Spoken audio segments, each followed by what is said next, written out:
Hello and welcome to Warblog. Today on April Fool's Day I'm going to play the Nicaragua-Honduras border dispute 1957. This isn't an April's Fool, this is real. But I thought it was perhaps peculiar seeing that the units involved two Nicaraguan units. They weren't actually even infantry. They were I don't know, like guards or something. Anyway, the same difference. And essentially, they moved over first to Mocoron, which they held in this disputed area here. A little bit about oil being there, but they basically moved into there. The dispute, I don't know a huge amount about it, but from what I've read, stems from a sort of 1906 agreement regarding this sort of area that was disputed, and another year, like 1926, there was some sort of further developments, and they've had a lot of. It's been contested over the years, and essentially in 1957 they moved their troops into here, and in response the Hondurans bombed them in there. After that, they went and also took Cifuentes, if I can say that right. But within a few days, there was not so much the United Nations, the United South American nations basically brokered a ceasefire, and they went back over the border or something like that. I still don't know a huge amount about it, which is one of the reasons I'm sort of doing it, sort of exploring these scenarios as well. Not trying to say I'm an expert, but it's sort of, without trying to be funny, it sort of fits in maybe with the idea of April Fool's Day, because there are no opposing units. There's not a lot of strategy, but I'm going to play it because I want to. So, as the Nicaraguan player, I'm faced with, hopefully I'll be able to do this in 15 minutes, I'm faced with the task of strategy, and I think I move from this hex into this hex. I think that's probably a good strategic move, because I want to take Mocoron first, which was historically how it worked. Now I'm not going to take that one now, or should I? Decisions. I'm going to play it historically. So now I end that turn, and the Honduran player can say, well, blooming hell, don't like that, and we'll bomb them. Well, you're not going to bomb them until they've gone to Mocoron. Presumably they don't know, so I'm going to give them a bit of grace on that. And next turn, he's not going to do anything. And the next turn, oh no, they've taken Mocoron. The Mocoron people are outraged, and they go to Wampum Surupuri, or player. There's no roads here as well. I mean, you might think, oh, I haven't bothered, but this is just no roads. This is a bit more complex than it appears. Lots of sort of coastal features, inland sort of waterways. But there's no roads, and which is probably one of the reasons why the Hondurans didn't get any troops into play. Plus, from what I gather, the Honduran nation is actually fairly poor, in the sense that they probably didn't have much in the way of an army. Certainly an army maybe capable of doing that sort of journey, other than on foot, which would have taken probably quite a while, a lot longer than maybe that, and responding, etc., etc. And now we can bomb them. So let's see. This is a conflict game, an exchange. So to be quite honest, they've been fatigued now, and they're just going to stay there. But now the objective is contested, so they're not going to do anything. and so they recover their fatigues, and the Honduras player bombs them again.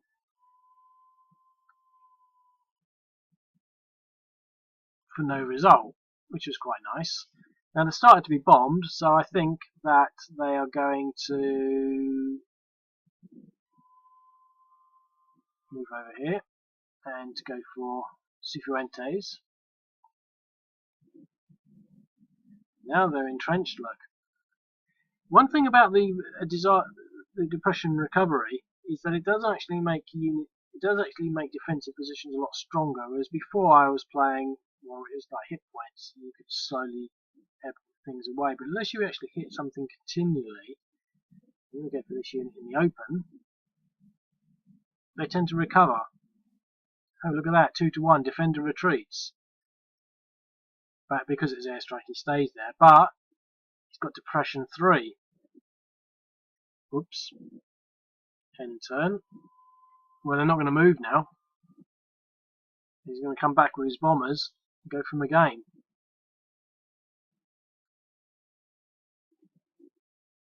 Look at that, 3-to-1. Defender retreats.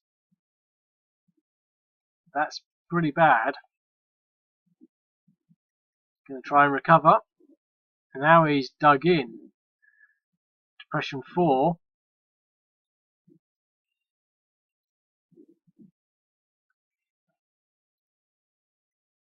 An exchange, so that will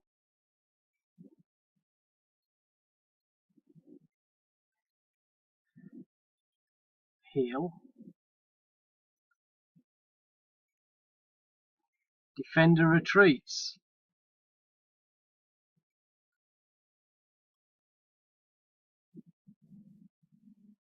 Taking a serious pounding here, so much so I think he's going to make a run for there.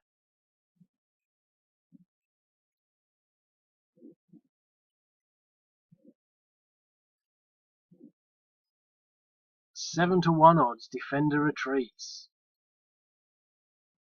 It's now depression 10.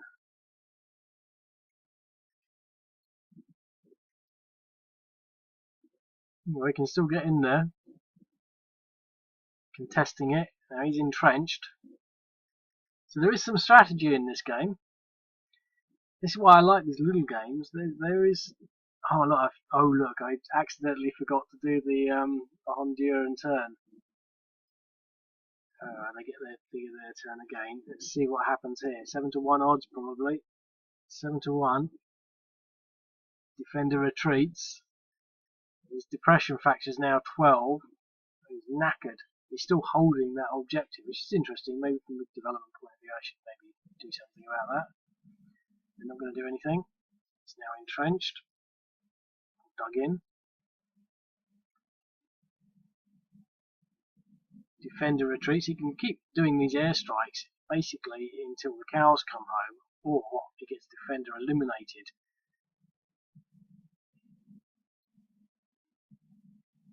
Now I think the thing to bear in mind here is that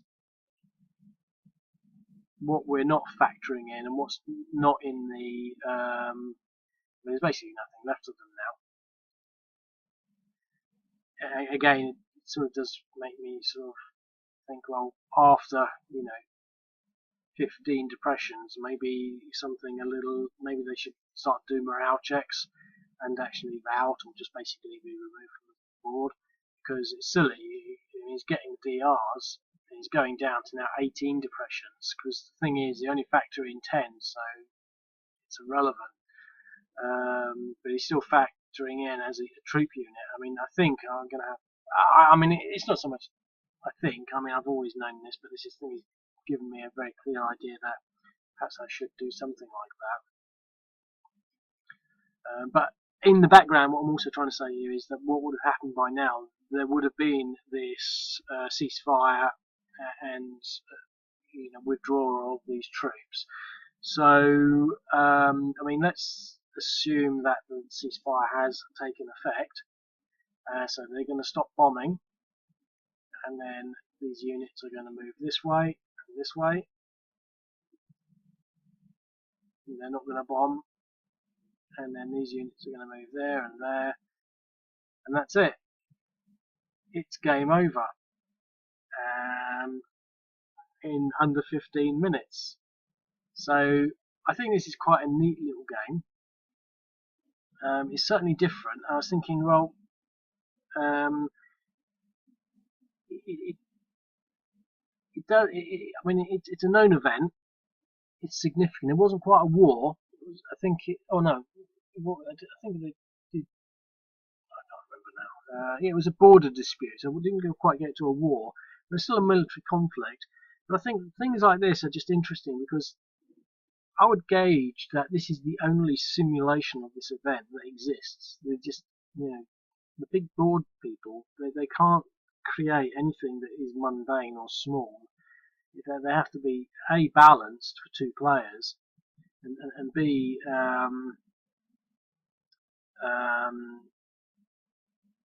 balanced for two players, and large and complex, involved, engaging.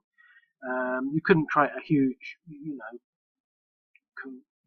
box with rules and a map for this one scenario. You just couldn't do it. And I mean, I understand that, but it's hardly exciting. But you could certainly play this and explore it in your tea break, and then spend the next minutes reading up on it in Wikipedia and on the internet and all of that.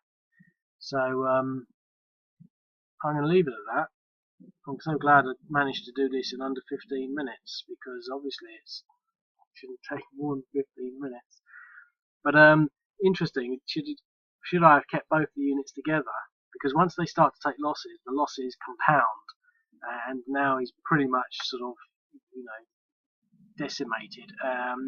And yeah, obviously, I've already mentioned as a parting sort of idea, I really need to start bringing in some sort of morale checks once they get to a certain level of depression. And to be quite honest, I think I'm going to make that level of depression or disruption at level 5. Once I get to level 5, any subsequent level will basically have a 10% morale check.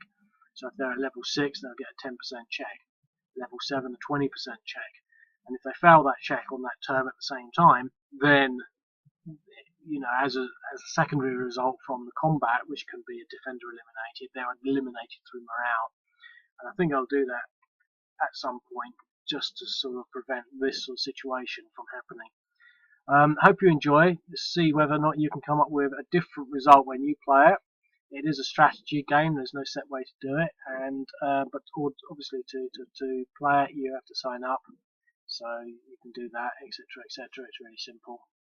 Just involves money, that. Yeah, so I'll play games with you later. Cheerio, bye.